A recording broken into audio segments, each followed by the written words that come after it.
I'm Scott Simpson with Scott Simpson Design Build. We're nearing the completion on a job here in Highland Park on the lakefront for this wonderful client moving from Michigan to it will be a great family home for them. Clients are going to move in next week, but we always like to, at this time in the job, sort of take stock of what we were trying to do, did we accomplish it, and how did it turn out. It's a super unique site on Lake Michigan with 75 feet of private beach frontage, which is spectacular. And it's a relatively narrow lot, so we had to be very, very clear about what our program was and how we were going to organize the spaces inside so that we would take advantage of the beautiful views. The other thing that's really interesting about this space is the way the staircase works within the entry hall space. It comes up and goes around you over your head and then continues up again.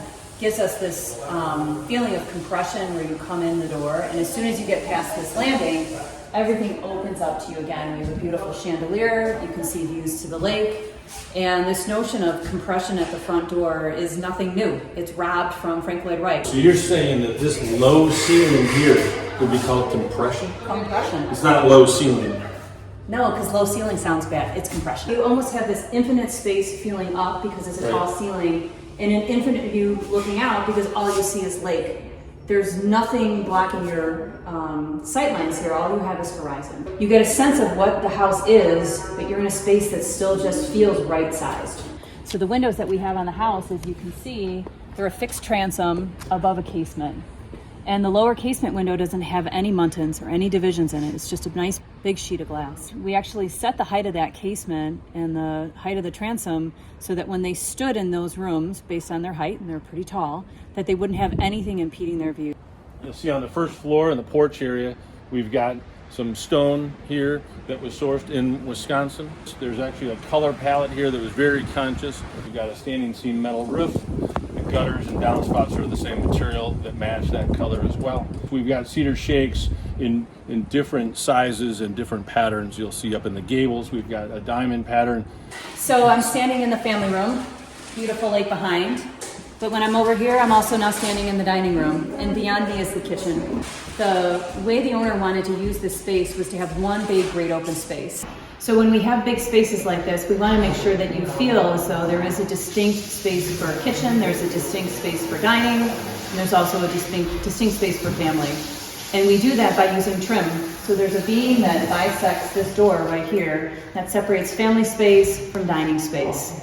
And we also further sort of articulate what's happening architecturally by adding additional beams. The beams that you see in the ceiling here create a sense of symmetry on a wall that actually is asymmetrical. And it's always this situation of how do you handle the TV and the fireplace? We want to make sure that you're still feeling like the spaces are distinct, even though we're in a giant wide open place. An interesting thing happened during a construction site meeting. The owner was standing here and we had sort of rough framed in where the shower was going to be. And she stood and said, I want to take a shower and watch the lake. And we made a field change to expand and open this corner up. That's part of the fun of doing design through construction is this opportunity to make changes so that the house really becomes what an owner envisions and challenges me to think differently about a space. I had it in my mind on how it's supposed to be, and the way it turned out is 10 times better. The backyard, when we first arrived at the property, was split right down the middle. One half was about 5 feet taller than the other half. In the backyard, full of bushes, you could not see anything. The backyard, let alone see the lake. We knew the lake was here because we could hear it. This bluff was full of trees that they thinned out. It actually is going to help the life of the bluff too, letting sunlight down to the plants that need to add structure to the bluff. They'll have a platform here that will load them onto their vernacular, which will help them get down to the beach. They've got a fire pit here, done by our landscaper, Midwest Arbor, who is fantastic. And there's elements of this as well as the patio that help tie into the house as well. The stone for the walls matches the stone on the front of the house. The stone on the fireplace matches the front of the house. All consciously thought of in team with Midwest Arbor and the landscaper and the homeowner as well. In order to move the project forward and expedite the construction schedule, not only did we get to work as quickly as possible on the backyard and kind of move our way out, but one of the other things that we did was we brought in a crane to lift the soil boring equipment over the existing house so that we could get those things moving forward. It helped expedite the project by 3 or 4 weeks. It was important for our clients who are coming from Michigan and relocating here to bring a little bit of Michigan with them. This tile is actually comprised of 5 different colorways. It's handmade by a company called Pewabic in Michigan. The owner and I stood and rearranged tile by tile by tile until we got it to be just perfect. So right off the entry hall, we've created this little jewel box of a room that is the owner's bar. We have built-in refrigeration, glass cabinets for storage for display. We've created a big accent wall here that has specialty lighting. While it's small in scale, it's big on personality. And we painted the cabinetries, the trim, the wall, even the ceiling, all the same really beautiful charcoal blue.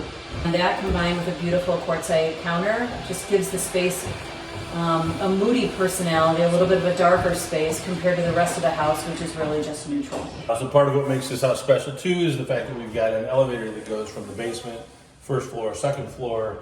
Not only is it easy to move things up and down the stairs, but they could live here forever. One of the things that I love the most in architecture is finding ways to make spaces feel harmonious.